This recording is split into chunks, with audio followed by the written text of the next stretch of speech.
Maligayang pagbabalik mga kasolid. Bata ni Climax, di pinaporma ang kalaban sa Saul Sanchez. Kinabahan na atras na. Biggest fight in Japan na Inoue at Casimiro. Mr. Ohashi at Richard Boxing Promotion na sanib versa na nga ba?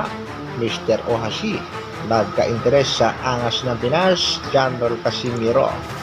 Yan ang ating pag-uusapan mga kasolid.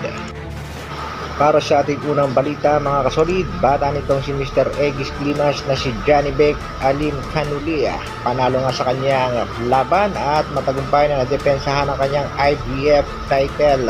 Matapos nga nitong pabagsakin itong si Andrei Mikhailovich at pagdating ng round 9 technical knockout ang inabot.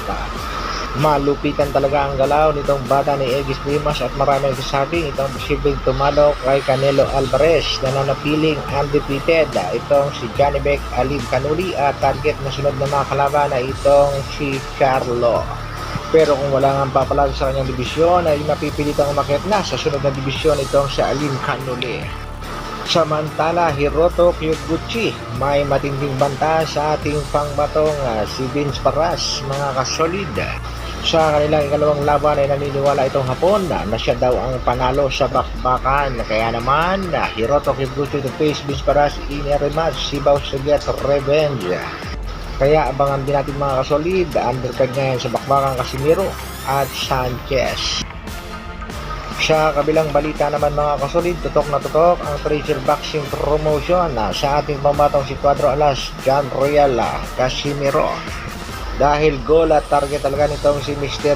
Ito na matuloy na ang bakbakang Casimiro kontra Japanese Master Naoya Inoue. Itong bakbakang ito ang patuloy na pinag-uusapan sa kasalukuyan sa bansang Japan at gusto nga ng mga boxing fans na matuloy na ang bakbakang Casimiro at Naoya Inoue. Nagparamdam na rin ang pagka-interes itong si Mr. Ohashi sa ating pambatong si Cuadro Alas General Casimiro.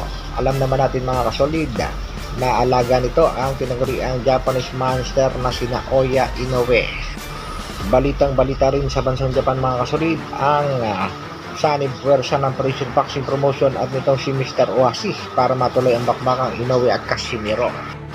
Samantala sa Saul Sanchez, kinabahan na nga at tila gustong umaturas sa laban kontra nga sa ating pambatong si Angas ng Pinas matapos niyang magbigay ng banta ang ating pangbataw dito kay Saul Sanchez. Heto nga ang ilan sa post ni Cuadras is my boy. Saul Sanchez, kabahan ka na. Lahat ng Meksikano pinapulog ko, hindi magugustuhin kung magseryoso ko ako.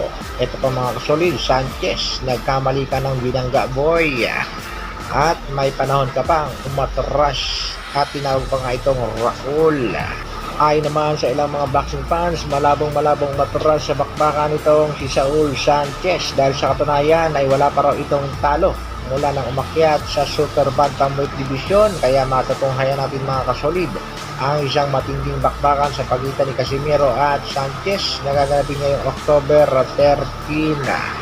Dito nga ay muling masusubok ang tibay at lakas ng nag-iisang angas ng Pinas, Cuadro Alas John Riel Casimiro.